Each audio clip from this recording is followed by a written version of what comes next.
Going to endorse Mark, but I'm not going to tell you about it tonight, okay? We'll save it for another time. But you can count on it, Mark. Congratulations. Great job. You've been doing a fantastic job. We also have some warriors that we fight together with all the time, and we win a lot. We win most of the time. Representatives Dan Bishop. Where's Dan? Dan? Thank you, Dan. Thank you, Dan. Thank you very much. Great job. Great job. We love him. Chuck Edwards. Chuck. Thank you, Chuck. Thank you. Thank you very much. And State House Speaker Tim Moore. Tim, thank you very much. Great job. Tim's doing a fantastic job. Thank you. For 7 years, we've been engaged in an epic struggle to rescue our country from the sinister forces who actually hate it and want to destroy it. I really believe they want to destroy it. There can be no other reason. These forces are far stronger than Russia, China, North Korea, and Iran all put together, because with the right leader, you saw that just 3 years ago, we have the right leader. All of those countries are absolutely no threat. They're not any threat to us. We talked about it before. Right now, however, they're putting us in the most dangerous position in the history of our country. We've never been in a position like this. There's never been such danger. It's because of the weaponry, the power of the weaponry. And we have people that have no clue. We have people in office that have no clue. Together we stand up to the globalists. We stand up to the Marxists. We stand up to the rhinos, because they're very bad. Because you don't know where they're coming from, the rhinos, you don't know where they're coming from. We stand up to the communists and the environmental extremists, because I'm an environmentalist. I really believe that. We've done some great things for the environment, but you have extremists, and you don't know whether or not they're really serious about some of this stuff. It's not even believable. We stand up to the open borders fanatics destroying our country. The radical left Democrats, their lawless, partisan prosecutors, and the fake news media. We have a lot of it back there, but not all of them are fake. That's a big group back there, by the way. Dan, I think they're here for you, maybe. Huh? And on November 5th, 2024, we're going to stand up to the corrupt political establishment. We're going to evict a totally corrupt president named Joe Biden from the White House.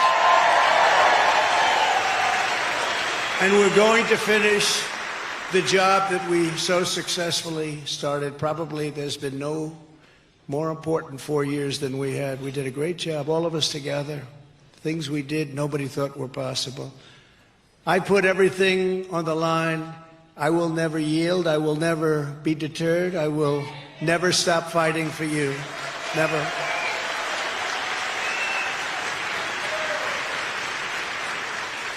And if I wasn't leading in the polls by so much, we'd have no difficulty. And you know, they're the party of disinformation. They say, oh, we want to run against Trump. In the meantime, we got 5,000 prosecutors after us, because they don't want to run against Trump. We beat him the first time. We did much better the second time. We beat him. We did much better the second time. More than any other president, more votes than any other sitting president has ever gotten, and more votes in terms of the margin, from 63 million, and they had millions and millions. No president's done that. Usually they get less the second time. You know, you get tired of them. They weren't tired of me, because we got many more votes. With your vote, we will take back our country from these fascists and thugs, and we will indeed make America great again.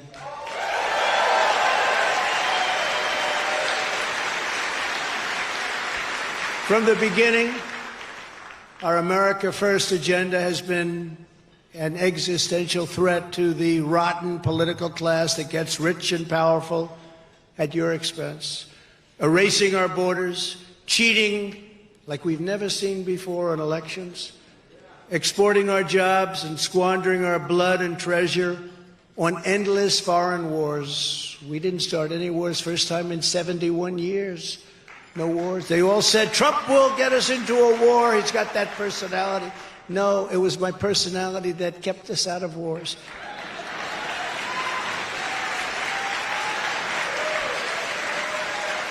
But we finished some wars. We finished ISIS, 100% of the caliphate.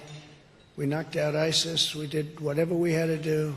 And we were respected all over the world as warriors without having to fight wars.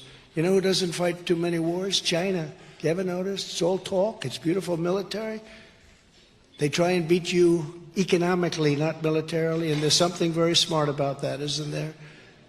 But they respected us. They respected your president, and they respected our country. They no longer respect us. And it's very sad what's happening. They've launched one hoax. These people we have to deal with, and they've launched witch hunt after witch hunt, and they just try to stop our movement. They want to do anything they can to thwart the will of the American people. It's called election interference. That's what they're doing now. This is election interference. And we've never seen it on a scale like this. And you have to understand, the other side is downright crooked. That's why we now call him Crooked Joe Biden, because, you know, we took the name away from Hillary. She suffered enough with that name. So I retired the name from Hillary because I wanted to bring it over to Biden, because he's probably worse than she ever was, and that's saying something. As the Durham report proved, they spied on my campaign. They forged false evidence to get illegal surveillance warrants. The FBI offered $1 million for a fictitious dossier written by a foreign spy to try and frame me for treason. We beat it all off, didn't we? They put our country through hell, and they knew it was a lie the entire time. They knew it was a lie. They knew the laptop from hell was a lie. They knew everything. Remember, it's not me they're going to go after. And if you think of it, whoever took my place, and I hope it's not going to be anybody, because we're the ones that are going to save this country, because our country's in trouble. They'll go after that person, and that person will not be able to withstand the fire. And I know all of them. I know them all. And they actually admit it. They come to me, how do you stand this? And I usually look at them and say, in a sick way, I sort of enjoy it. Because it exposes them. It exposes them for what they are. And it's also lifted the poll numbers to even higher legs. Have you seen this? The polls are through the roof, and the fundraising, small dollar fundraising, is setting records. But still, you get indicted over nothing? You get indicted over the Presidential Records Act, which they don't even admit. They call it the Espionage Act. These are sick people. We had Russia, Russia, Russia. Ukraine, Ukraine, Ukraine. The no collusion Mueller witch hunt. Impeachment hoax number 1. Remember the perfect phone call? Impeachment hoax number 2. The illegal censorship of the Hunter Biden laptop from hell. The 51 intelligence officials who falsely said it was Russian disinformation. Remember they said that? I said, nobody believes that. Who would believe that? You see the pictures, horrible pictures. The real pictures haven't been exposed yet. But all of this, and it just kept coming and coming and coming, and it would for another person in my position, but they wouldn't be able to handle it. They wouldn't be able to take it, because you're dealing with crazy lunatics. Now the Marxist left is once again using the same corrupt DOJ and the same corrupt FBI and attorneys general and local district attorneys to interfere in our election at a level that our country has never witnessed before. These criminals cannot be rewarded. They must be defeated. We have to defeat them soundly. In the end, they're not coming after me. They're coming after you, and I'm just standing in their way.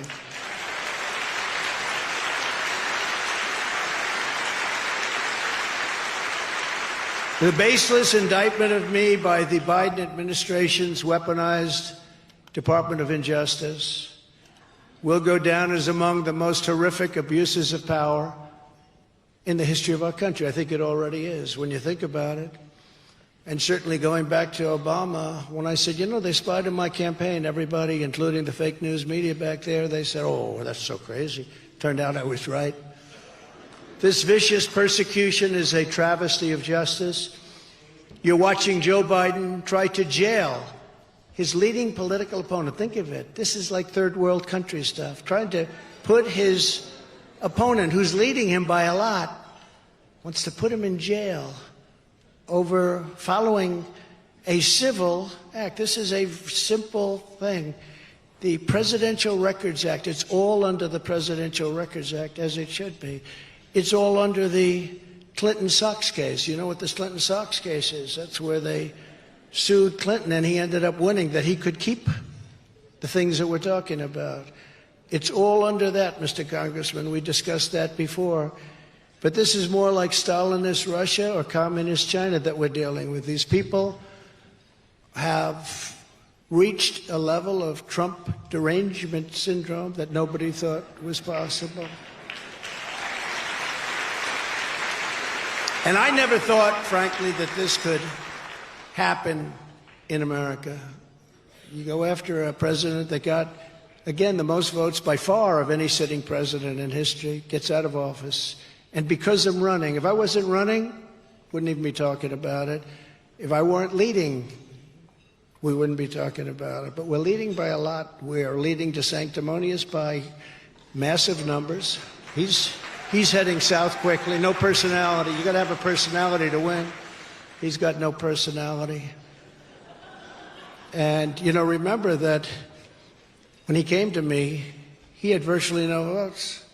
He was dying, as the expression goes. He was dead. I said, George Washington could endorse you. It wouldn't matter. No, sir, if you endorse me, I'm telling you I'm going to win. I said, let's give it a shot. I endorsed him. He went up like a rocket ship, and shortly thereafter they had the primary, and he won. And then we had to get him through a crackhead. But nobody knew he was a crackhead at the time. At the time, he was the hottest politician in the Democrat Party. Male version. Female version, Stacey Abrams. It's true. Stacey Abrams and him.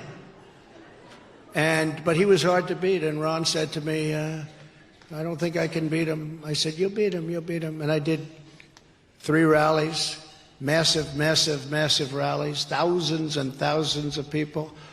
And I said, you're going to win. And he ended up winning. And then they started cheating at the end. You remember all the votes were disappearing over days? 10,000 here. Rick Scott, same thing. And I called in. You wouldn't believe it. The FBI.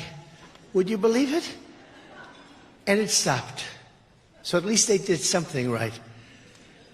But I got him in. And then they said to him, I said, congratulations, Ron. I didn't know him that well. He was one of the many people that supported me during the impeachment hoaxes. So I'd see him on television a little bit, but I didn't know him well. Then I heard 3 years later, they said, would you run against the president? And he said, I have no comment. That means he's going to run.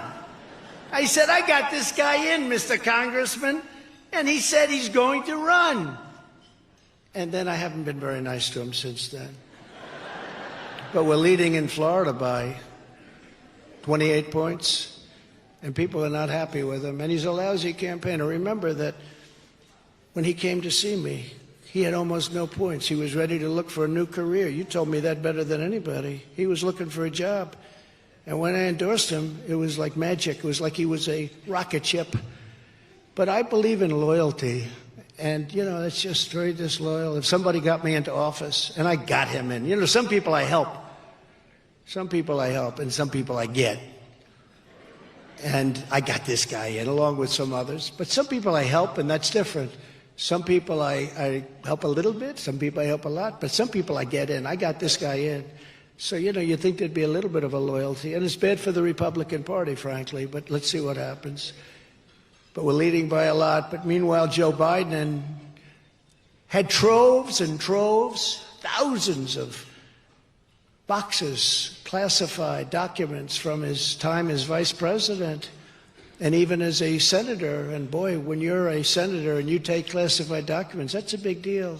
I watched Dick Durbin get so angry about it. I said, well, he'll be brought back into the fold eventually. But he went out, and Senator Durbin, he said, you can't, as a senator, take classified documents out of a SCIF. He took them out of a SCIF as a senator. It's unheard of. I spoke to a lot of senators. They said, I don't believe it. A lot of them. Got a lot of them. They didn't believe it. And they come after me. And we had a wonderful operation, everything by the Presidential Records Act. We were talking to NARA. But, you know, NARA's radical left. Do you know they have a red flag on the Constitution of the United States and on the Bill of Rights? You know what red flag is? It is a dangerous document. This is where NARA's coming from. And they've done, I would say over the last number of years, very poor job. But they're very, very radical left, so you have to be careful of these people. But they conspire with the FBI, they conspire with, it's just a crazy situation, I mean, that this country goes through. If we could devote the same brilliance to making America great again, to fighting Russia, to fighting China, to fighting all these people that are eating our lunch like China. We did a great job with China. I took in hundreds of billions of dollars in taxes and tariffs from China. Think of it. No other president took in any money, not $2. But many of Biden's documents were in Chinatown, D.C. You know that? You know what Chinatown, D.C. is? That's the real deal. That's the place. And he's getting money based on reports currently. And if the media, the fake news, was doing their job, they'd be earning Pulitzer Prizes, which no longer mean anything. You know, I'm suing the Pulitzer Foundation, you know that, because they gave Pulitzer Prizes to reporters from the New York Times and the Washington Post because of their wonderful and accurate reporting on Russia, but they were wrong. In fact, the Durham report just said how wrong they were, but they were. But we knew that even before the Durham report. Many of them have already conceded the fact that they were wrong, and they have Pulitzer Prizes. We want those prizes taken back, and we want them maybe reissued to other people like Greg Jarrett, like John Solomon, like all these people that actually did call it right. They were real reporters. They really did a great job, but they have to take those back, and so we're suing them. And we're suing them for damages because they're libeling me by saying that these people continue to have the Pulitzer Prize. That means they're saying that the story of Russia, which even the papers themselves have now admitted is a hoax, that's libeling me because they're saying that it continues to exist. So let's see what happens with that. But we have to bring back our country. We have to bring back sanity into our country.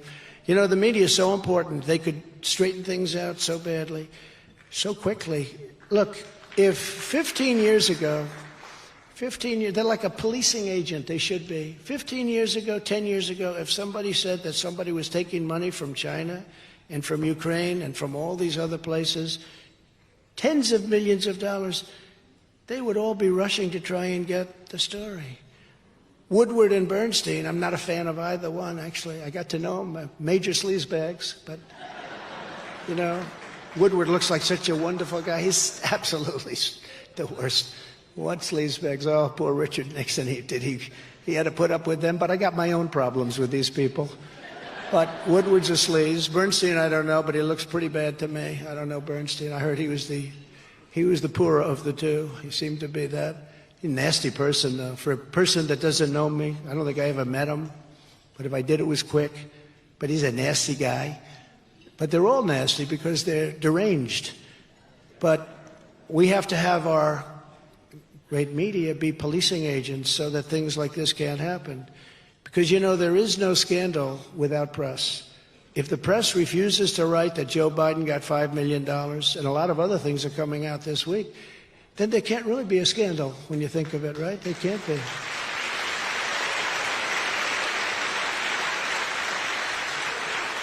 Jamie Comer and Jim Jordan have been incredible, and their committees.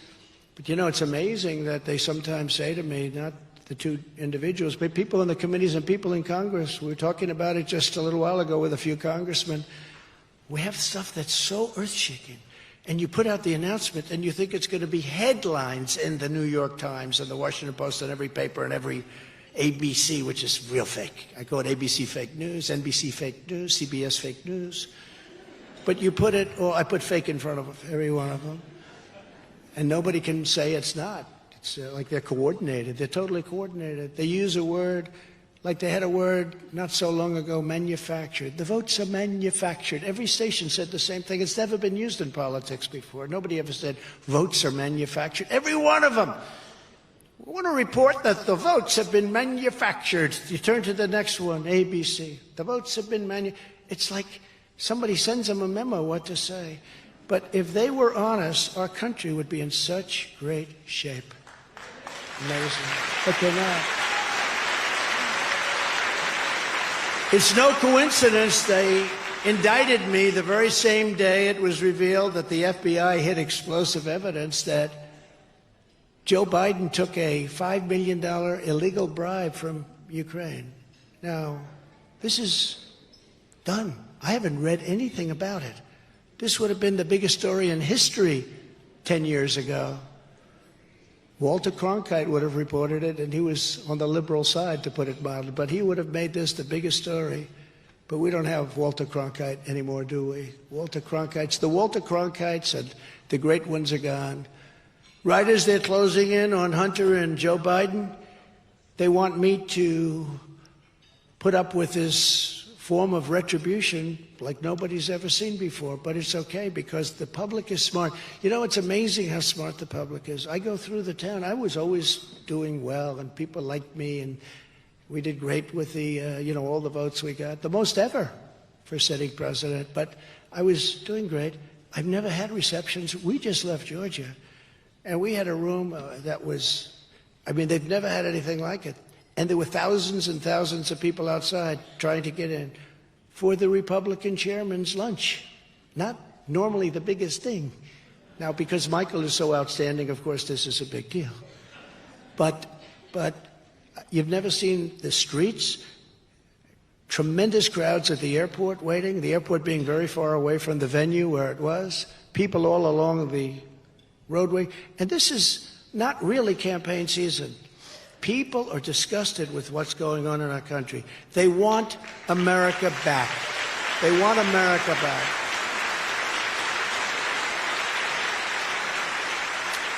So I've been predicting this for a long time, just like I did with Live, Live Golf. I told the players, take the money.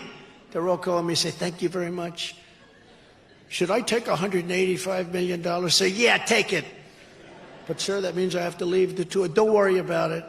Take it, because three things are going to happen.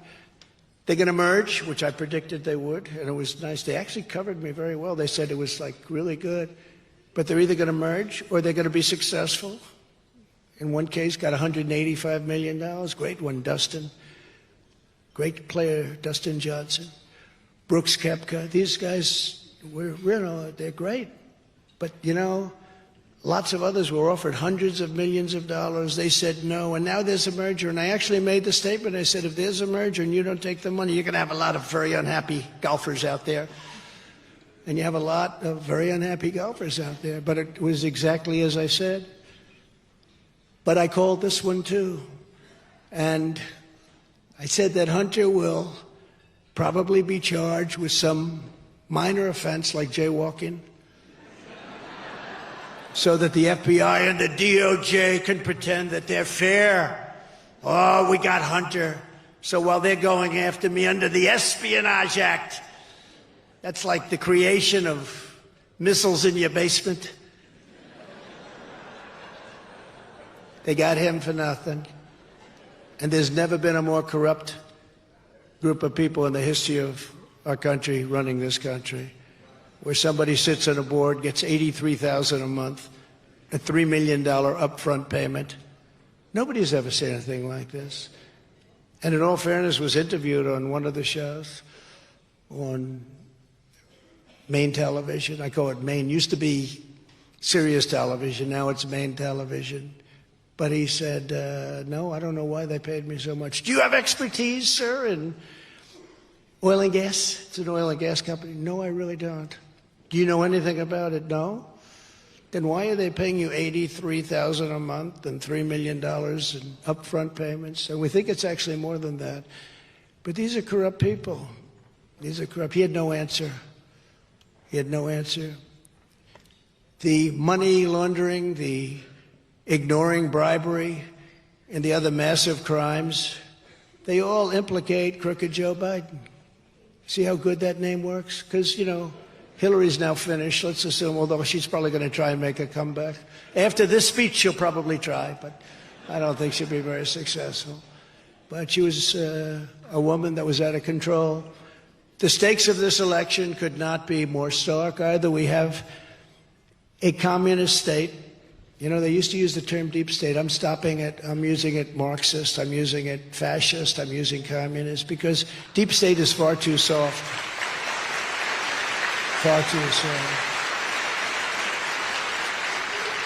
Remember during the campaign, I'd say we're going to end up being another Venezuela, but on steroids. Big scale version, big, large, beautiful scale version of Venezuela. How about we're buying oil from Venezuela? When I left, Venezuela was ready to collapse. We would have taken it over. We would have gotten all that oil. It would have been right next door. But now we're buying oil from Venezuela, so we're making a dictator very rich. Can you believe this? Nobody can believe it. You know where the oil, their oil is garbage. It's horrible. The worst you can get, tar. It's like tar. And to refine it, you need special plants. And these people are talking about not doing oil. We have liquid gold, the best, most beautiful stuff you can get. Liquid gold. Better than gold, right under our feet. We have more than Saudi Arabia. We have more than Russia. We were going to have the greatest energy system in the world. We're going to pay off debt. We're going to reduce taxes. We're going to make so much money that these guys came along and they stopped it all. What we had done is amazing. But with Venezuela, they put their oil and they refine it in Houston. So all of those pollutants go right up in the air. We don't want to take oil because we want to watch the environment, but we'll take the worst tar in the world, burn the crap out of it, create oil, and watch it go into our atmosphere. So the environmentalists have no problem with that. So we lose economically, and we also lose from an environmental standpoint because it is really dirty stuff, the dirtiest stuff you can imagine. We take it from Venezuela, and we also make the country strong again. And the head of the country is a dictator. It's not even believable, some of the things that are happening. Open borders. Who would believe open borders? Who would believe no voter ID? I want to vote. Oh, go ahead and vote. That's why they have all these people coming, and they think they're going to be able to vote. The funny thing is a lot of them turned for Trump. A lot of them on the Texas border towns. Wouldn't that be funny? We like Trump the best. We like Trump. But the governor of Texas called me right after the election. He said, you've done something that's unprecedented. You won every single town along the border, mostly Hispanic. He said, that hasn't happened since, he called it Reconstruction. I said, is that Civil War? Would you say that's Civil War? That's Civil War, term we haven't heard in a long time, Reconstruction. But hadn't happened since Reconstruction, Civil War. But it happened. We did incredible. We're doing incredible with Hispanics. At the end of the day, either the communists destroy America or we destroy the communists.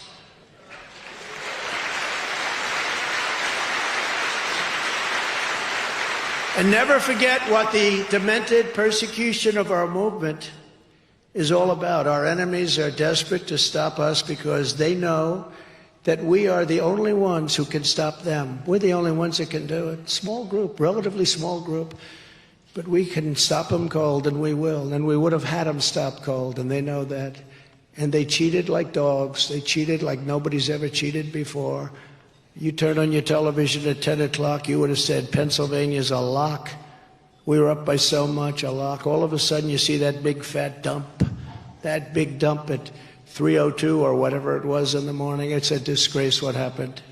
What's happening to our country is a disgrace. But I promise you this.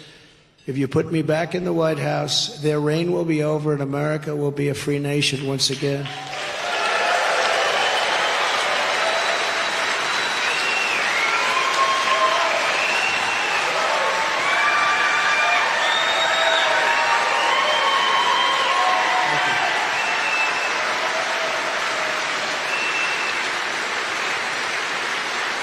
Thank you very much. I stand before you today as the only candidate who has what it takes to smash this corrupt system and to truly drain the swamp. And I'm the only one that they don't want to do it. And again, that's why disinformation. We want to run against Trump. We want to run. Oh, we're dying to run against Trump.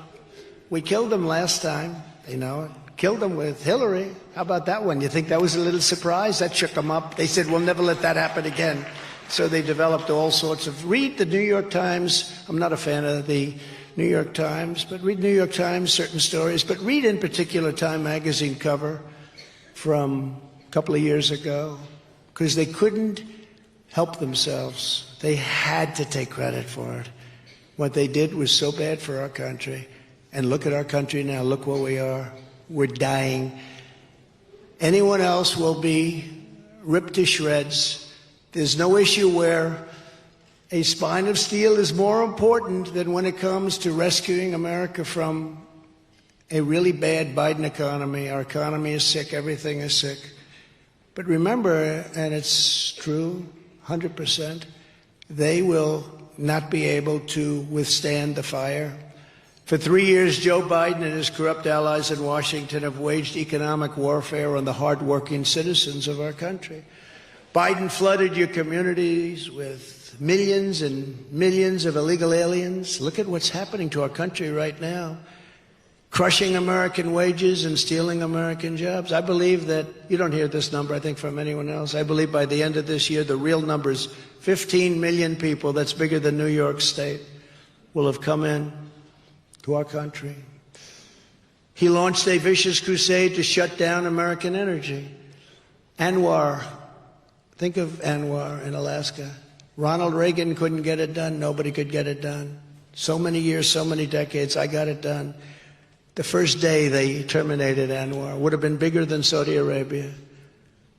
At least the same size. Would have been bigger. So good for Alaska. Would have been the biggest in the world. We were going to make so much money. We're going to pay off our debt. We're going to reduce your taxes still further. Remember, I gave you the biggest tax cuts in history, the biggest regulation cuts in history. But we would have made so much because oil and gas is such a big business. Such a big, big business, such a powerful business, and such an important business. New England has a liberal tint, or taint. I would say taint is a better word, actually. But it's a little bit on the liberal side, they say. But they pay the highest energy prices in the United States because they're afraid to build a pipeline right through New York State in a poor region where people desperately need the job. A pipeline would bring down New England numbers by 50 or 60%, but nobody wants to talk about it. Biden spent trillions of dollars on socialist lunacy, causing the highest inflation in 52 years. Since Biden took office, the typical family has lost over, think of this, $7,400 of annual each year income.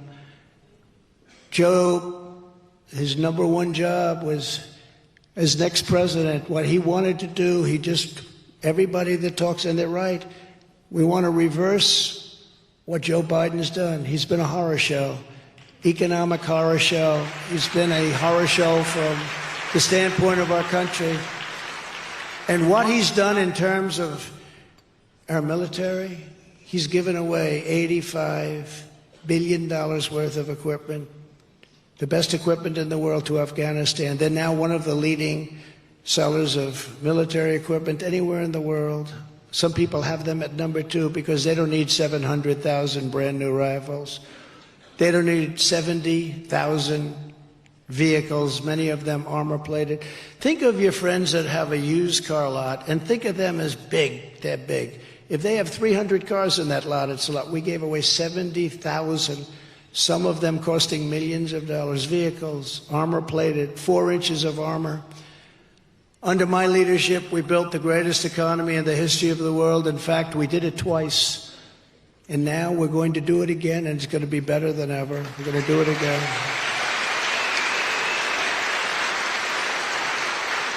As president, I ended years of bitter betrayals of North Carolina workers. North Carolina was hit very hard by the Democrats.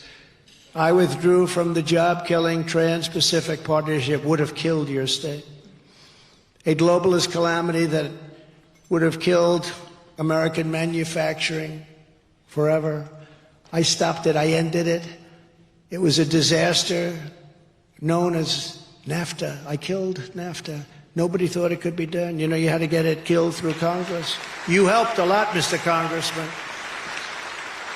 It was the worst trade deal ever made. Nobody thought, because you have people, I don't know where they get their thinking, but, you know, they get it from lobbyists and lots of other people, and it's hard to get the votes even when something is really good. And we replaced it with the USMCA. That's the Mexico-Canada trade deal.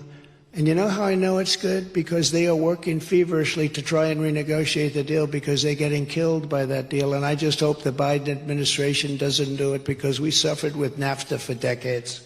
NAFTA was the most unfair. It was the worst trade deal probably ever made.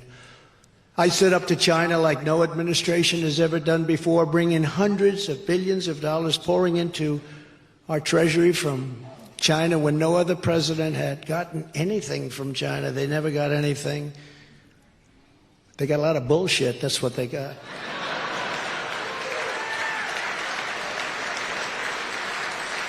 And when China targeted our farmers, I got China to give our farmers $28 billion. Who do you think else is going to do? You think Joe's going to do that? Hey, President Xi, you've really been screwing our farmers. You got to give us, got $28 billion for the farmers. That's why I say I'm not losing Iowa. Somebody said, how are you doing in Iowa? I am up like 35 points. But I said, how could I lose Iowa? I got $28 billion for the farmers. Nebraska, any farm state. You took some big chunk out of that $28 billion too, by the way. When I'm back in the Oval Office, I will revoke China's most favored nation trade status.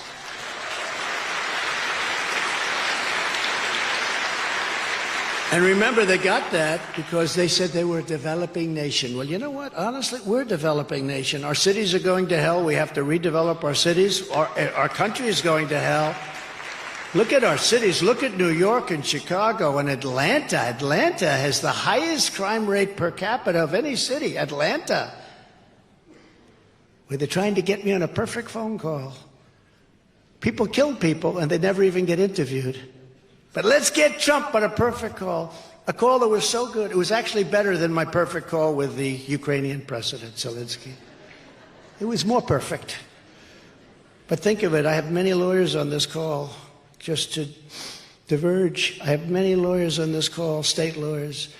Brad Raffensperger was on the call. I was calling to complain about the election because I said it was rigged, and had good reason. But we had there many lawyers. I said things, and that was it. The call ended. Future calls were going to be had. Nobody said, "Sir, you shouldn't say what you just said. What a horrible thing." We just talked. What I said was perfect. It was actually perfect. Could not have been better. Most people have read it. They've said, oh, what's wrong with this? It's just a con job. They con. They're all disinformation, misinformation. It's a con job. If there were a problem with that call, these state lawyers would have said, "Sir, you're not allowed to say that. Would you please take it back?" This came up long after that call was made. It's like John Lovitz. Remember John Lovitz on Saturday Night Live? He's probably a Trump hater, but I'll use his name anyway. The liar. They called him the liar. Yeah, I went to Harvard. That's where I went. I went to Harvard. I'm a businessman. That's right, I'm a businessman. Well, they did it too. They said, let's see, there was a call with Trump. That's right, there was a call. Yeah, I think he said something. Let me tell you. If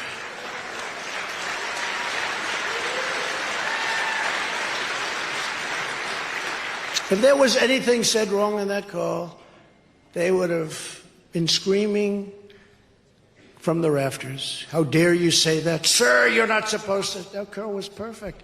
I complained about election fraud, and I wanted them to do something about it. And they should have done something about it, but they didn't. We will gain total independence from China.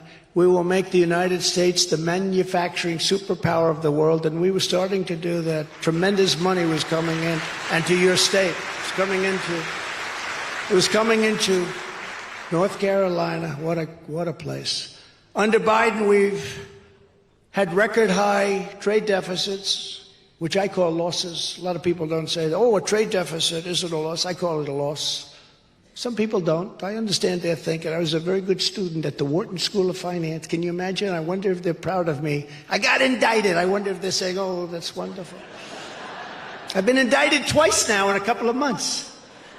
You know, when I was studying and when I was a very, very successful businessman, and then I did The Apprentice, and I did lots of books that were big sellers.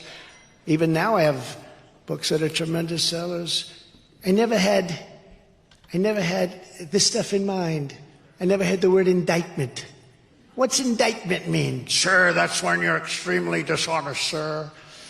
No, these people are con men, and we have deranged people running it. For this reason, I will pass landmark legislation because we have to save our country, to be known as the Trump Reciprocal Trade Act. You know what that is?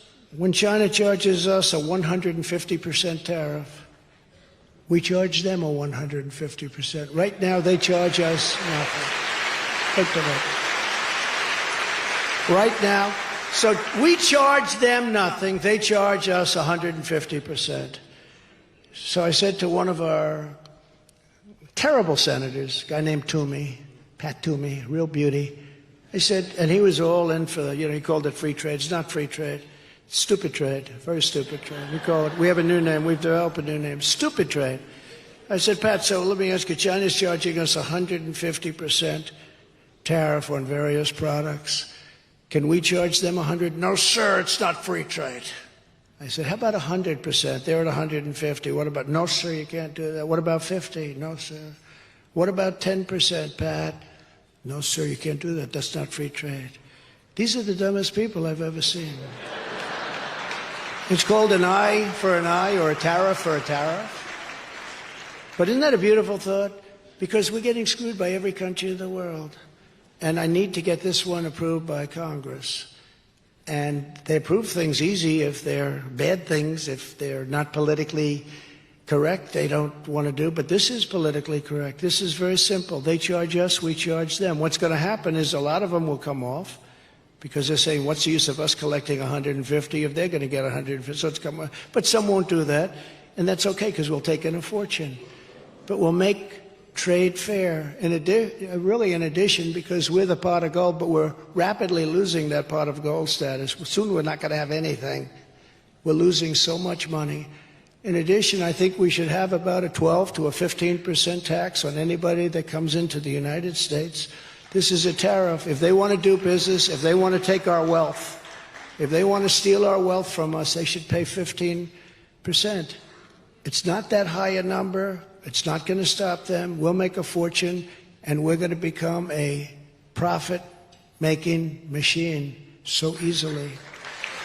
So easily. Because remember, we have $34 trillion in debt. We've got to pay it off. And we don't want to do anything stupid. But if we do the Reciprocal Trade Act, that's fantastic. And if we do we've had people, smart people, that said, if we are going to sell our wealth to other countries, we should charge them for it. Why should we allow other countries to come in and steal our jobs, to make our cars, to make our computers, to make everything, and then just sell them right back at us with no tax? No, I think if we do that, they should be charged 15%. The numbers that you're talking about are astronomical, and we will become overnight a tremendously successful country. And many jobs, when you do that, will come back into the United States. So I want you to think about that. That'll be very controversial tomorrow in the fake news because it's such a good thing. They're going to hate it. We're going to fight the globalists, vultures, and the Washington swamp just as we did before, and we're going to win. We're going to have tremendous victories. I said we're going to beat Hillary. I was right. I said we're going to beat Biden. I was actually more right. But we're going to beat him this time, and we're going to watch those votes. You know, with COVID, you couldn't go there. People sent in the votes. They get all these ballots. They send in the votes. Tens of millions of votes come in out, going in. Nobody knew what the hell. They knew what was happening. But we can never let that happen again.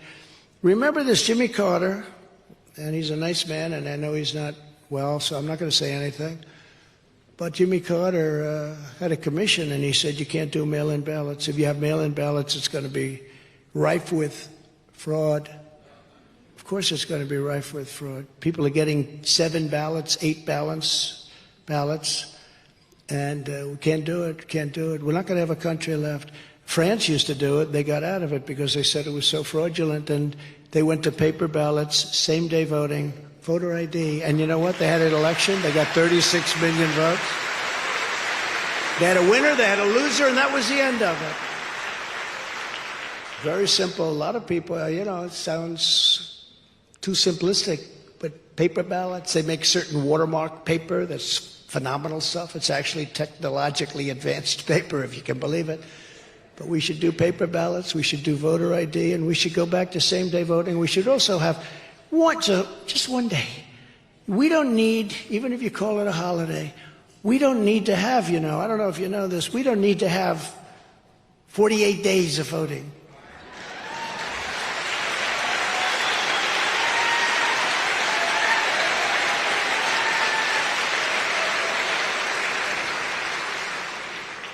And just remember, they created a lot of ballots. They had places where there were more ballots than there were voters. And they had a hard time explaining it, but the courts don't like to get involved because the courts were not courageous. They were not courageous. It's a shame what happened. But we have to have strong elections, and we have to have a strong border.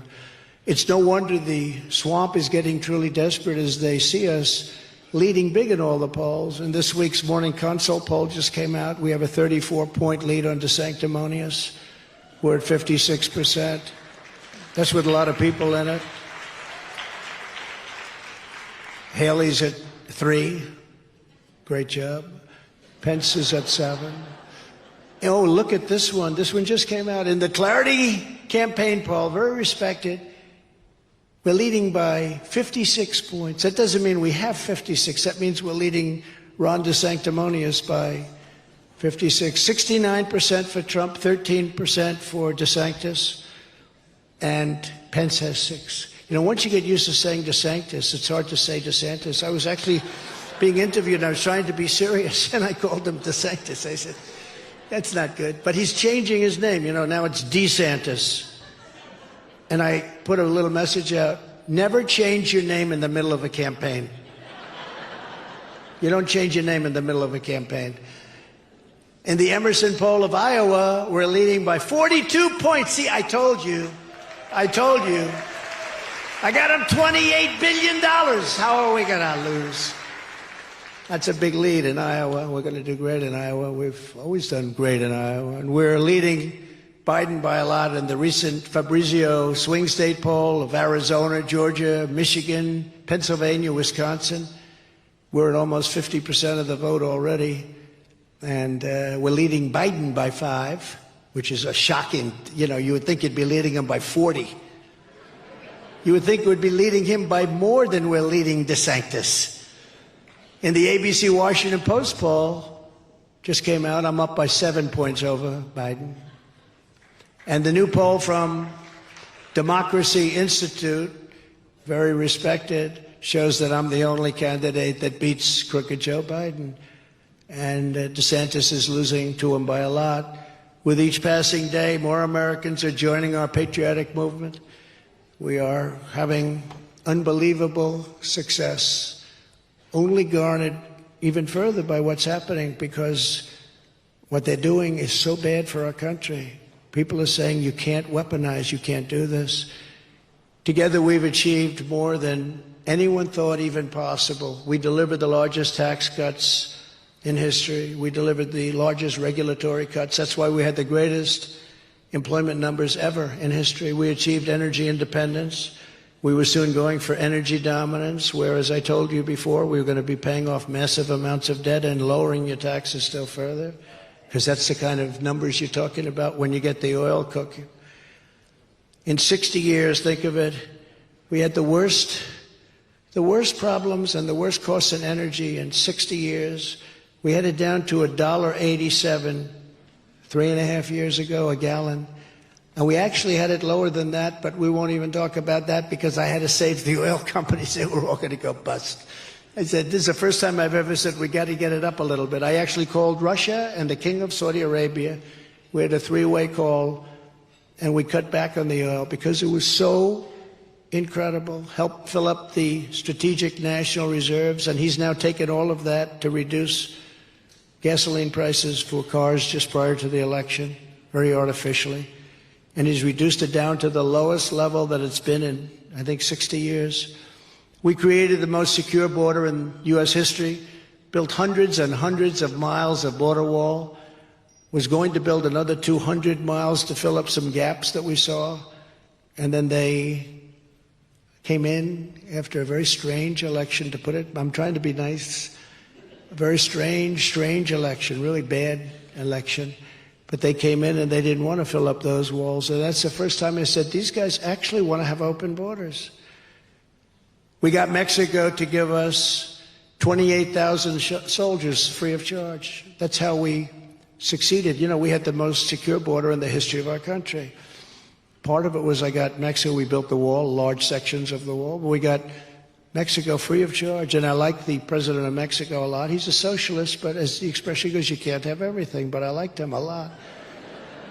But I said to the people over in the State Department, I said, give me a list of the 10 top things you would like. And one was to have their soldiers helping us with the people coming in. You know, they're coming in through Mexico. And they gave me a list of 10, and the woman, who was really a pro, but she was just a little bit naive, she said, sir, you're never going to get this. We've been trying to get this. I've been here for 25 years. We've been trying to get this for 25 years. You're never going to get it. I said, you want to make a little bet? And we had a representative, the top representative, come in to see me, and the State Department people. And I said, here's the story. You have to give us 28,000 soldiers free of charge to stop people from pouring into the United States. He said, he laughed. He thought, like, what a stupid guy this is.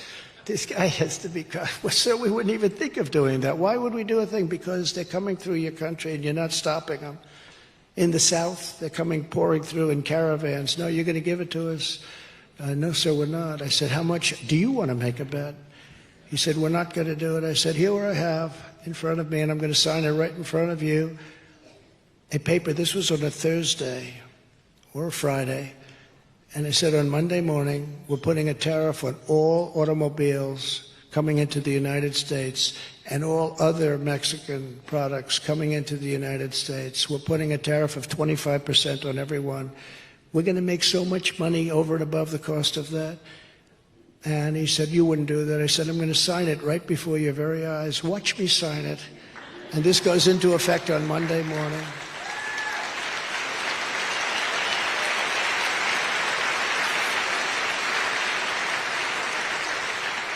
And he said to me, sir, do you mind if I take 5 minutes to make a phone call? He was going to call, obviously, the president, because he was the second person. And he came back in 3 minutes. Sir, we've decided to give you 28,000 soldiers free of charge. I said, but that's not the end. We also want remain in Mexico, so that rather than having people come in and remain in our country, they remain in Mexico until we approve them, until we check them out, find out who they are. We don't want murderers in our country. We don't want killers. We don't want people that are bad in our country. We don't want gang members. And he said, we'll give you that too, sir. Remain in. That's how, you think there was a remain in Mexico? You've all heard. You think that happened just by accident? That happened because of me. And then when Biden came in, he wanted to end it. And even the judge said, why are you doing this? The judge. He said, you can't end it. Why are you doing this? But it expired at a certain point. As an example, Title 42, that's to keep sick people out of the United States, people that are sick. And it was an incredibly successful thing. And they wanted to terminate it 2 years ago. And the judge said, do you know how many people are going to be flooding our nation if you terminate? This is the judge. He's supposed to be making a ruling. He's telling them that they shouldn't be doing this. And he wouldn't let it happen. But it expired a couple of weeks ago. And they did nothing to do anything about it. And we have a lot of people that have diseases that we don't want to have in our country. And I'm not just talking about COVID, I'm talking about some big things. It's so sad. And then we terminated catch and release. Remember the famous, you catch them in our country, and then you release them in our country, and we say, come back in 4.5 years, we're going to have a trial. Only the stupid ones come back. Nobody comes back. 4.5 years later, they're gone. Nobody ever sees them, Dan, right? That's it. I mean, how crazy is it? It's so crazy. But we ended all of that stuff. We had the greatest border, most secure border we've ever had. And the people of this country want that back. You know, it's very interesting. When I ran in 2016, the border was a big deal. I would talk about the border all the time. The border, the border, the border. People couldn't get enough of it because we had a really bad, unsafe border, people pouring through. I did such a good job that in 2020, nobody wanted to talk about the border. And when I talk about it, people would start falling asleep. I said, I did too good a job. But now it's worse than ever. It's never been like this. Now it's worse than, I say it's worse than any third world country. Because a third world country wouldn't let 15 million people flow through their borders. They'd fight them out with sticks and stones. So we had the best border in the history of our country, and now we have, in my opinion, the worst border in the history of the world. Think of it. What third world country would let millions of people just walk across the border? Take our education, take our hospitals, take our food. Our veterans aren't treated nearly as well as illegal aliens. Our veterans aren't treated nearly as well. So sad to see it. And we had the highest approval rating, Dan knows this, of any VA in the country. You know, we passed two things. Number one, we were able to fire people, which you couldn't do for 58 years. It was in the hopper because we had a lot of sadists. We had thieves and we had a lot of bad people that worked in the VA. Bad people, but the worst were the sadists. They would beat up old, wonderful soldiers, beat the hell out of them. They got their jollies out of it. They're sick. And we weren't allowed to fire them. No matter what they did, we couldn't fire them. I got it, so we fired, I think, about 8,000 people, all sadists and sick people. And there was one group just before me, they caught them stealing $400,000. Stone Cold caught them, and they couldn't get rid of them. They had to keep them. The whole thing is crazy. But we got that done. But of equal importance, maybe more importance, if you had to wait more than a day to get yourself taken care of, and we had all this passed through Congress, if you had to wait more than one day, and you were so helpful, if you had to wait more than one day, by the way, Richard has been a fantastic congressman, Richard Hudson. You really helped us a lot. He was a fighter for this. But if you had to wait more than one day, because people were waiting months, they were becoming terminally ill, waiting. Something they could clean up with a prescription or with a small operation, they'd end up dying, they'd become terminally ill, because it would take 4, 5, 6 months to see a doctor. I said, if you had to wait more than one day, you go to a private doctor, and we pay the bill. We made deals with doctors all over the place so they can't, you know, they tend to be a little bit high. This is like a golden pot. But we actually saved a lot of money, because we were making people better. They were able to live with their families. They weren't dying. It was an incredible thing. We had a 92% approval rating, and now it's down the drain because they ended all that stuff, and it's worse than it ever was before. And then some people will still foolishly vote for the Democrats. I don't understand it. It's like with religion. We fight for religion. They fight against religion. How can a religious person vote for the Democrats? What they've done to Christianity and all religions.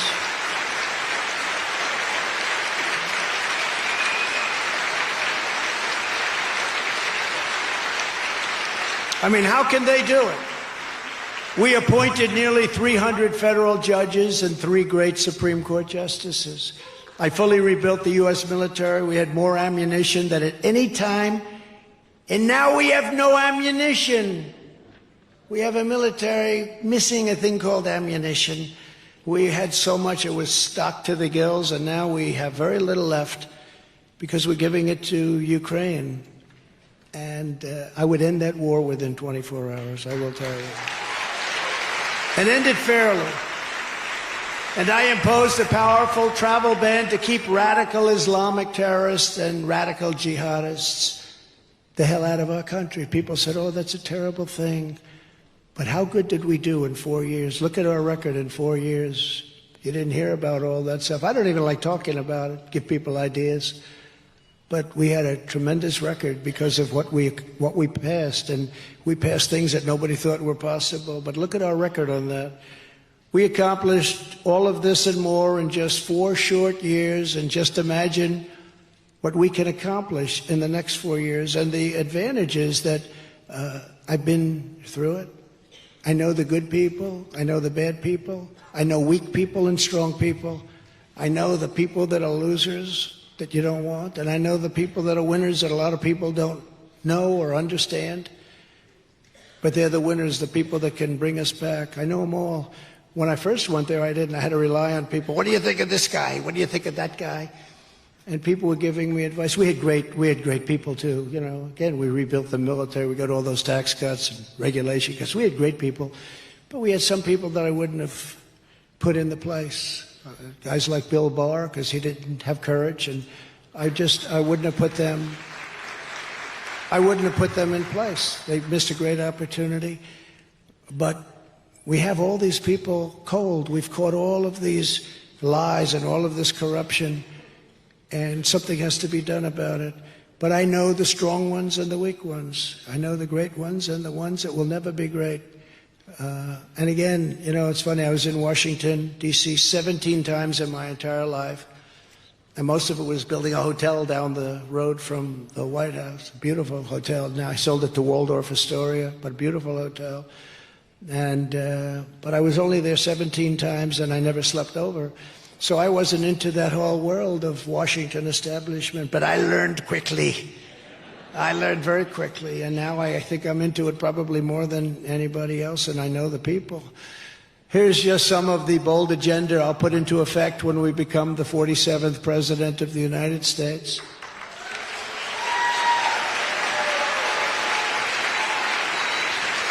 Before I even arrive at the Oval Office, shortly after I win the presidency, I will have the horrible war between Russia and Ukraine settled, if it's not already settled, and they should get it done quickly. Can't let those people die. They asked me, did you see the town hall with CNN? They got one of the highest ratings they've had in like 11 years, and they end up firing the guy because it was Trump. Instead, they should celebrate. We had our highest ratings. You're supposed to get paid for high ratings, Richard.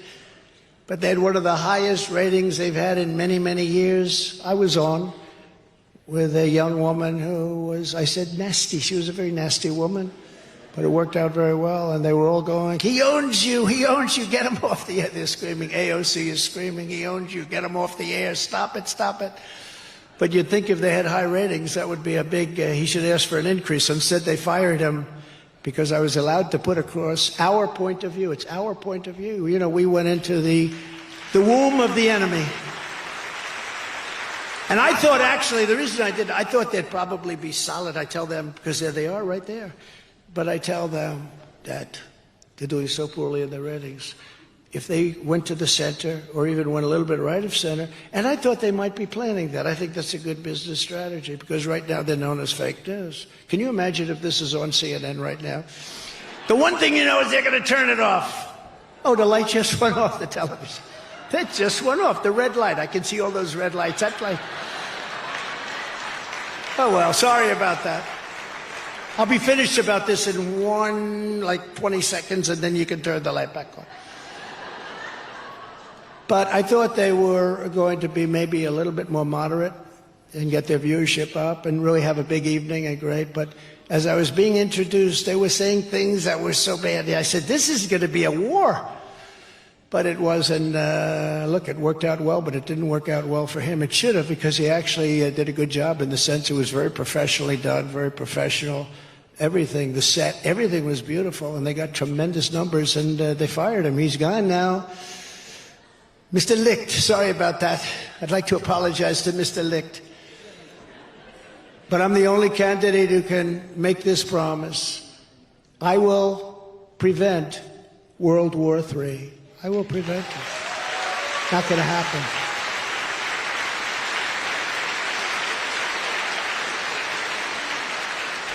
And we're much closer than you think right now to having it. And at some point it will happen. It will happen. I will prevent it. I'm the only one that can say it. I know them all. I know how to deal with them. I deal with them. And I'm not saying I know how, but I will get it done. I will get it done. Did you see the other day Putin said they're delivering nuclear missiles to Belarus? Here we go. And we have a man that has no clue. He has no clue. We have a guy that walks around, he has no clue. He's like a walking zombie. You know, I meet these other leaders. President Xi, Kim Jong-un of North Korea did a great job with that. Kim Jong-un, we had the meetings and, you know, historic. We got along great. They hate saying that when I say they got along. How dare you get along great with a dictator? You know, the guy's got hundreds of nuclear weapons. It's nice to get along. And I'm not saying that from weakness. I'm just saying from common sense. No, I got along with him great. How dare you say that President Xi of China is a brilliant man? No, he's brilliant. He leads 1.4 billion people. And he leads them very powerfully. And he's doing things and ripping off our country for years. But they get upset when I say somebody's brilliant. But here's what I will say. They're all at the top of their game. I know every one of them, all these leaders.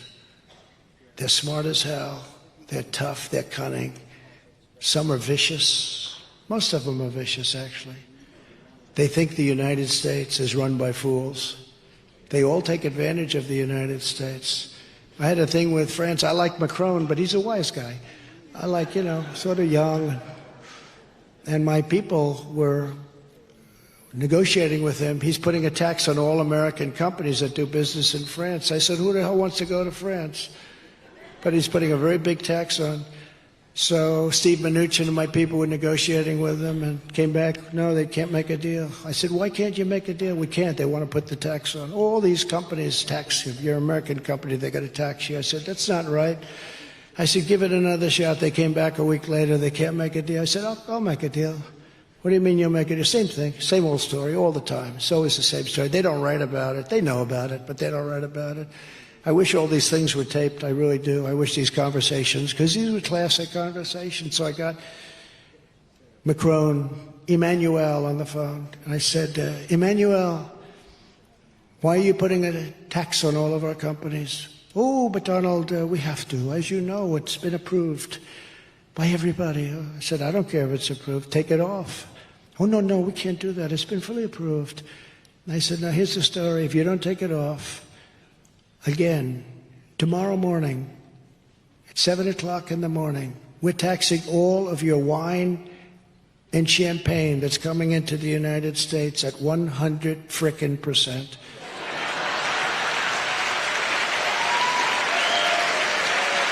He'll tell you that's true. No, you cannot do that, Donald. Donald, you cannot do that. That is not fair. No, it's not fair that you're putting this massive tax on American companies, but not others. And that's only because you think we're a stupid country. I said, you're not going to do that, Emmanuel. Tomorrow morning at 7 o'clock, 100% on every frickin' bottle of your wine and champagne. I don't even like it. I like the stuff made in our country better, even though I don't drink too much wine. One of my good things. Not a big drinker. But no, we don't want that, Emmanuel. No. I said, yes. You have 10 minutes to call me back. He called me back in 3 minutes. You have a deal. That was the end. That was the end. But you know what? Now he's going to put it back on. So, and nobody's going to. You think Biden's going to call him back and talk that way? No, they don't talk that way. And yet they're vicious. I don't even think it's Biden that's vicious. I think it's a circle of maniacs around him. You know, you have a woman in the Justice Department, Lisa Monaco. She's a Trump hater like nobody you've ever seen. I think she's second in the Justice Department. Lisa Monaco, very unfair. You have this maniac. I call him a deranged person, Jack Smith. He's deranged. His wife hates Trump even more than he does. And these are the people. We get treated very unfairly. But I will also, so importantly, immediately cancel every open borders policy of the Biden administration. The borders will be closed unless you come in legally.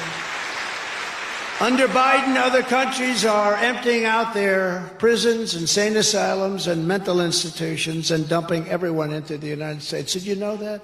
Wonderful. Their prisons are being emptied out all over the world, not just in Guatemala, not just Mexico, not just El Salvador. No, all over the world they're coming.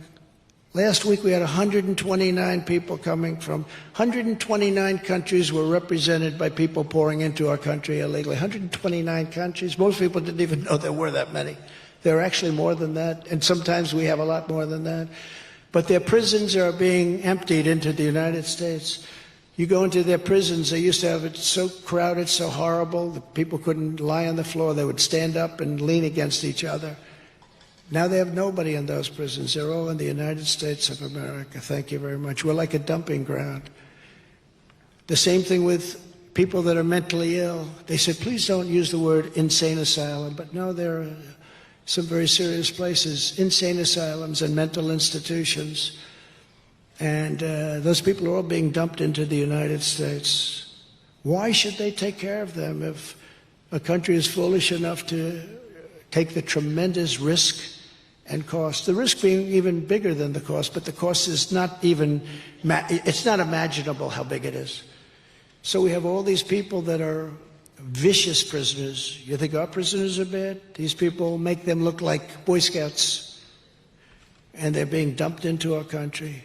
And all of the people who are mentally ill, I read an article recently, fairly recently, about a psychiatrist who was working at a hospital for 20, 25 years in South America. And he was sitting reading the newspaper, being interviewed for this article.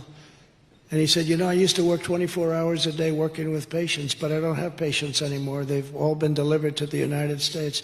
He wasn't like complaining. He was just saying the facts.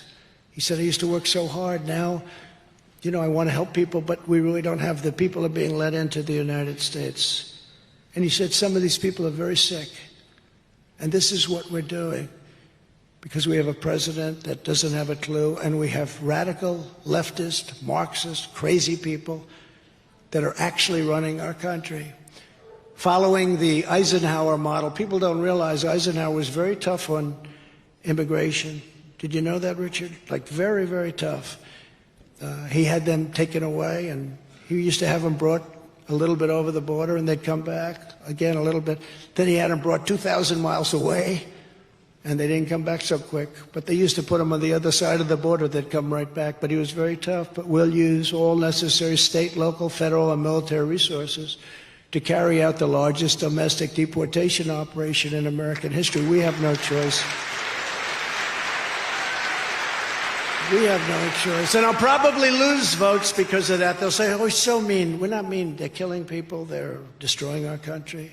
And if I lose votes, that's okay. I don't care. We have to do what's right. We have to straighten out our country.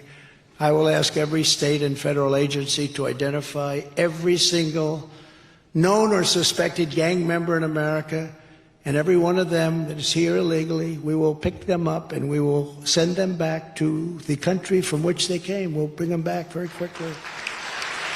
Because we don't want you or your family killed by some deranged person or some person that's in prison for having killed 9 people and that happens to be living happily in the United States of America. And this is very unsuspecting. When they hit you, you wouldn't even expect it. These are hardened criminals.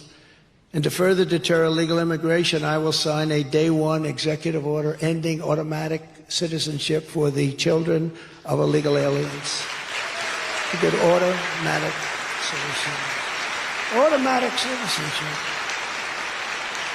And unlike Ron DeSanctimonious, who voted to gut Medicare, remember that he voted to gut it. And Social Security, gut Social Security. And he voted 3 times to raise the retirement age to 70. You know, Ron DeSanctimonious is a disciple of Paul Ryan. Anybody that's a disciple of Paul Ryan, you don't want him. But I will always protect Medicare and Social Security for our great seniors. And one thing I've learned in politics, when a guy is against like Medicare or wants to decapitate it, or a guy's against anything Social Security, and then they have an election and all of a sudden they love it. Although he hasn't even said that yet. But when they have, and you earned it. You know, people have been working very hard for long periods of time. There are many things we can cut. You don't have to cut Social Security. You don't have to cut Medicare. If we did the oil thing, you wouldn't have to even think about these things. But they don't want to do the oil thing because they don't know what they're doing. But one thing I learned is that when they want to do it, then they go a little bit because they want to try and get elected. They always go back to it. So when somebody wants to cut Social Security or Medicare, and then they go back to saying, oh, I love them very much, within a fairly short period of time, they'll be cutting it. Just remember what I say. And I will not put a national sales tax of 23% on our citizens, which DeSantis wants to do. He wants to put a 23% national sales tax on. Rich people, I sort of like the idea for myself. Can you imagine somebody now is going to pay every time they buy something 23%? This will not be happy, but more importantly, it's not fair. On day one, I will immediately sign a new executive order to cut federal funding for any school pushing critical race theory, transgender insanity, and other inappropriate racial, sexual, or political content on our children.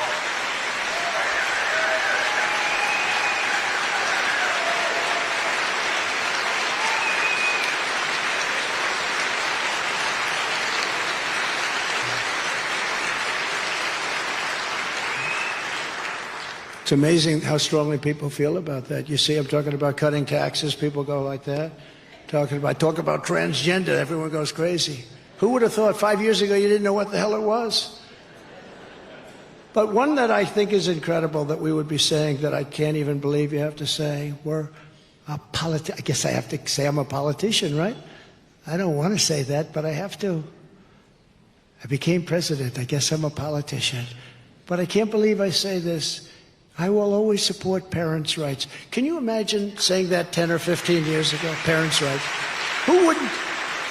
Think of it. Who wouldn't support parents' rights? That you have to get up and say, I will always support parents' rights with their children. I mean, what's going on with their children? They can take the children and do whatever they want without the parent even knowing? I will not give 1 penny to any school that has a vaccine mandate or a mask mandate.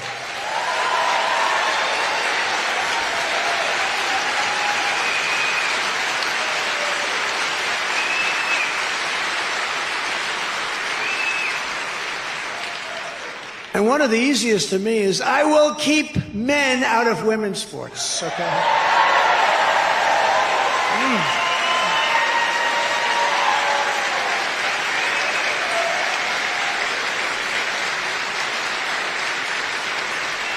You see the records that are being broken now? Records that have held up for 18, 19 years, they're being obliterated. Check out the weightlifting records. Guy comes up.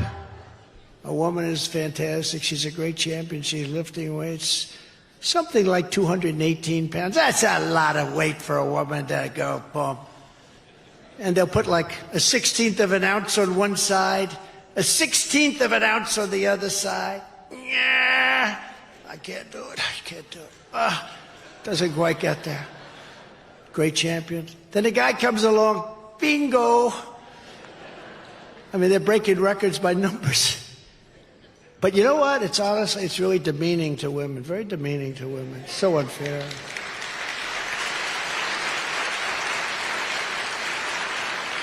The swimmers, the women, female swimmers, they're great, incredible people, incredible athletes, but they're getting obliterated. These records are just getting obliterated. Some women are being badly injured by the wind burn that's caused by the man going so much faster. The wind is blowing.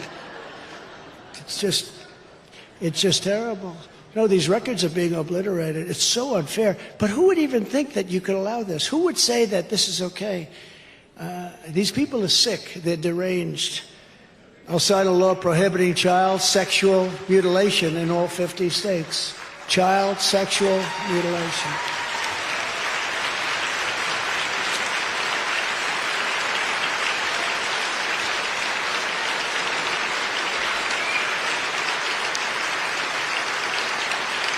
There's another one, though. Think of it. Think of it. I'm going to sign a bill prohibiting the mutilation of your child. Do you think you're supposed to say this? I mean, who would have to say this? Who would have something where they can actually do that? But they can. Because our country has gone cuckoo. 10 years ago, if you ever said that, they'd carry you out of the room. They'd say, what the hell is this guy talking about? Today you have to say it because they mutilate children. As I announced this week, to continue my long record of standing up to Big Pharma, I will establish a special presidential commission to investigate what is causing the decades-long increase in childhood diseases, autoimmune disorders, autism, obesity, infertility, and other chronic health problems that people are seeing over the last 9 or 10 years that they weren't seeing before. To uphold our Second Amendment, I will ask Congress to pass the National Concealed Carry Reciprocity.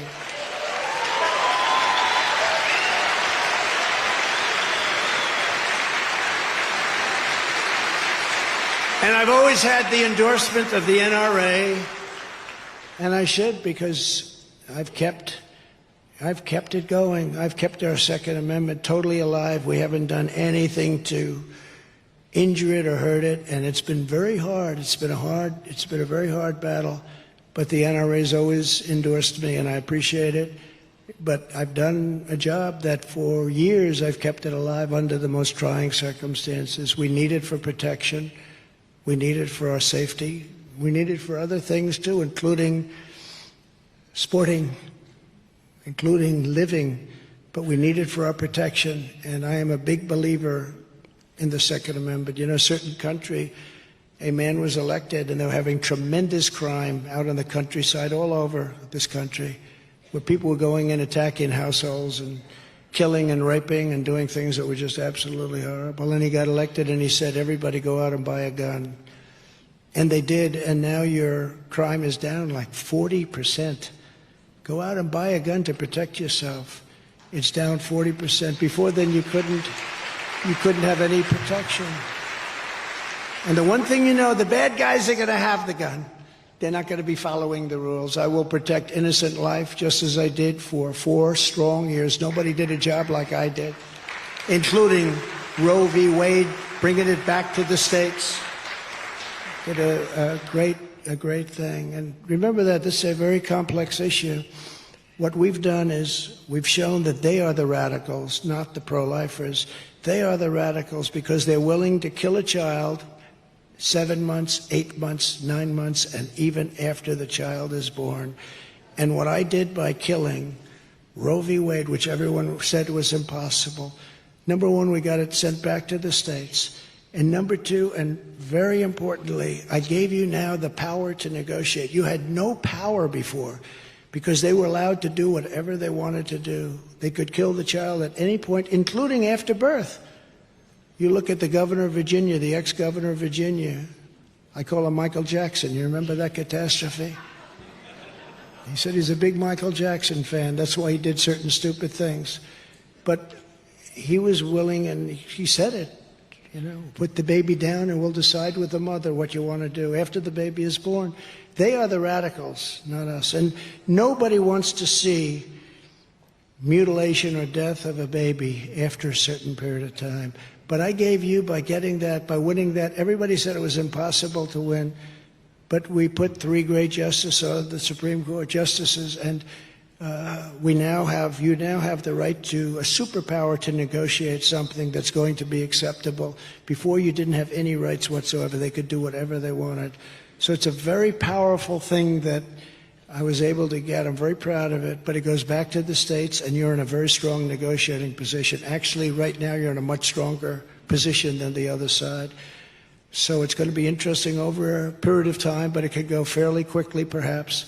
But there are many negotiations going on right now that wouldn't be going.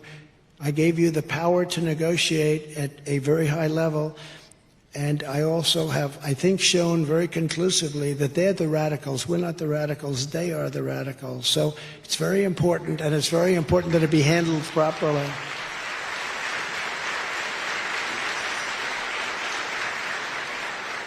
I will restore free speech in America, and I will require every federal employee to pass a new civil service test demonstrating an understanding of our Constitution. And finally, oh, look at that. Wow. Wow. That's nice. Nice that you believe in the Constitution. That is really something. That's great.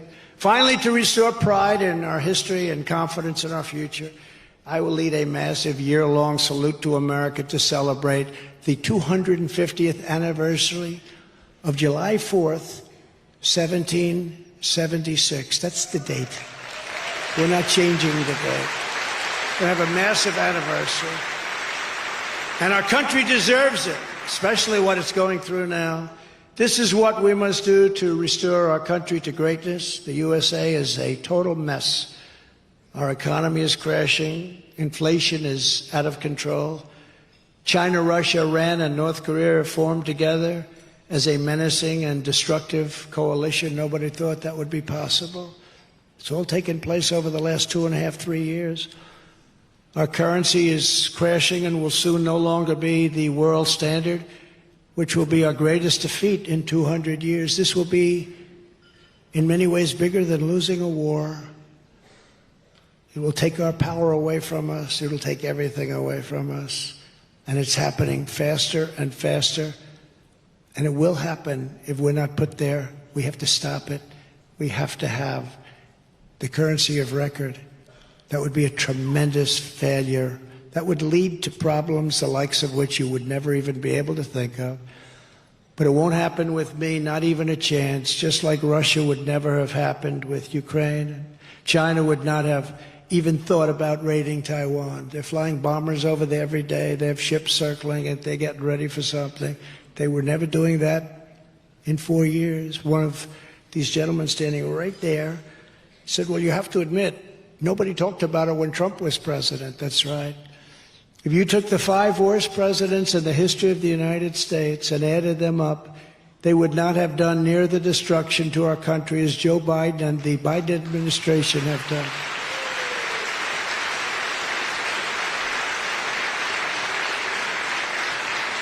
We are a failing nation. We are a nation in decline. And now these radical left lunatics want to interfere with our elections by using law enforcement. It's totally corrupt, and we can't let it happen. This is the final battle. With you at my side, we will demolish the deep state. We will expel the warmongers from our government. We will drive out the globalists. We will cast out the communists. We will throw off the sick political class that hates our country. We will roll out the fake news media. We will expose the rhinos for what they are. We will defeat Joe Biden, and we will liberate America from these villains once and for all. We will liberate. We're going to liberate our country. The silent majority is rising, and under our leadership, the forgotten man and woman will never be forgotten again, never be forgotten again.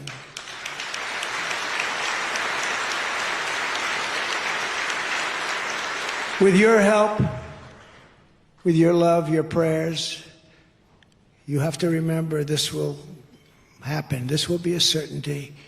We will put America first always, and that will lead to the fact that we will make America great again, greater than ever before. Thank you very much, North Carolina. Congratulations to Mike. But thank you very much. Great to be with you. Thank you very much. Great crowd. This is beautiful. I want to thank Michael and congratulations on your re-election as party chairman. That was a big deal. That was a big deal. It's great to be back in North Carolina, a very special place, very, very special place. We've had tremendous success here. We won it twice. We won the primaries twice. We won the election twice. It was great. Sit down. Come on, we'll be with each other. We have nothing else to do tonight. I also want to thank our outstanding NRCC chairman. Where is the chairman? Richard Hudson. Where's the chairman? Come on, Richard, stand up. We just got back from Georgia, and he's even a celebrity in Georgia. We had a great crowd in Georgia, too. He's fourth in line for Speaker, and his wonderful wife, Renee, is incredible. And she served 4 years, actually, in the White House as Kellyanne. Does anyone hear of Kellyanne Conway? Nobody, right? She's so fantastic. But thank you, and thank the family. Your family is fantastic. We appreciate it. Thanks also to one of the great stars of the party, one of the great stars in politics, Lieutenant Governor Mark Robinson.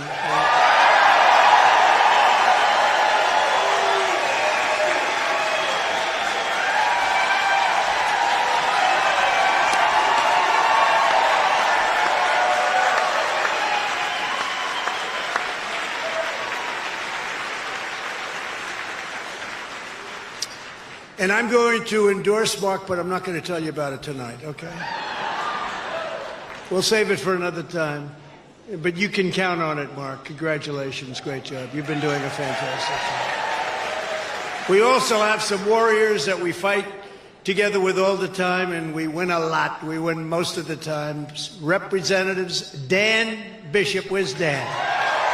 Dan? Thank you, Dan. Thank you, Dan. Thank you very much. Great job. Great job. We love him. Chuck Edwards. Chuck. Thank you, Chuck. Thank you. Thank you very much. And State House Speaker Tim Moore. Tim, thank you very much. Great job. Tim's doing a fantastic job. Thank you.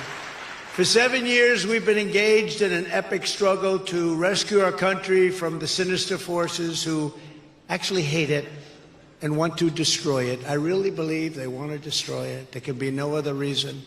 These forces are far stronger than Russia, China, North Korea, and Iran all put together, because with the right leader, you saw that just 3 years ago, we have the right leader. All of those countries are absolutely no threat. They're not any threat to us. We talked about it before. Right now, however, they're putting us in the most dangerous position in the history of our country. We've never been in a position like this. There's never been such danger. It's because of the weaponry, the power of the weaponry. And we have people that have no clue. We have people in office that have no clue. Together we stand up to the globalists. We stand up to the Marxists. We stand up to the rhinos, because they're very bad. Because you don't know where they're coming from, the rhinos, you don't know where they're coming from. We stand up to the communists and the environmental extremists, because I'm an environmentalist. I really believe that. We've done some great things for the environment, but you have extremists, and you don't know whether or not they're really serious about some of this stuff. It's not even believable. We stand up to the open borders fanatics destroying our country.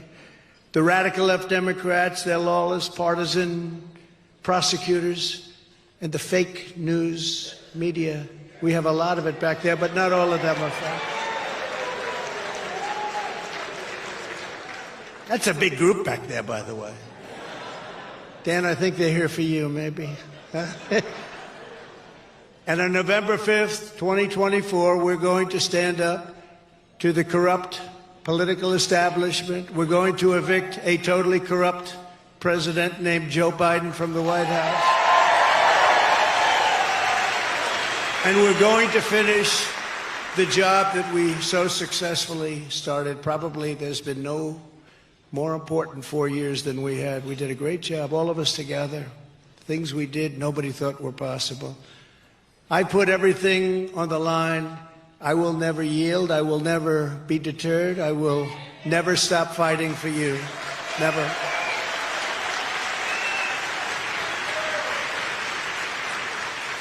And if I wasn't leading in the polls by so much, we'd have no difficulty. And you know, they're the party of disinformation. They say, oh, we want to run against Trump. In the meantime, we got 5,000 prosecutors after us because they don't want to run against Trump. We beat him the first time. We did much better the second time.